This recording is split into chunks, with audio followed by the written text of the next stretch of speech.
आज शाम का नाश्ता जल्दी से बनने वाला बहुत ही टेस्टी जिसे हम लोग बचे हुए चावल से बनाएंगे। मैंने 1 कप कुक किए चावल लिए हैं। ऐड करेंगे सूजी दही अच्छे से मिक्स करके 3 से 4 मिनट कवर करके रेस्ट पर रख देंगे।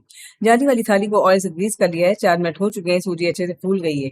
मिक्सचर इस तरह का थिक होना चाहिए। इसमें ऐड करेंगे जीरा, फाइन चॉप्ड प्याज, ग्रेट किया हुआ गाजर, हरी धनिया, हरी मिर्च, नमक। अच्छे से मिक्स करके हाथों से इस तरह छोटे छोटे बॉल्स बनाकर पैटी का शेप देंगे। इस तरह सभी पैटी रेडी करके यहाँ मैंने पानी बॉयल होने के लिए पहले ही रख दिया था। मीडियम टू हाई फ्लेम पर 6 से 7 मिनट स्टीम करने के बाद बढ़िया से कुक हो गए हैं। आप इसे ऐसे ही एंजॉय कर सकते हैं। टेस्टी बनाने के लिए पैन में थोड़ा सा ऑयल गर्म होने पर राई, जीरा, करी लीव्स तड़कने पर ऐड करेंगे स्टीम पैटी। हरी धनिया स्प्रिंकल करके उलट पलट कर इसे एंजॉय करें। बचे हुए चावल की टेस्टी रेसिपी कैसी लगी?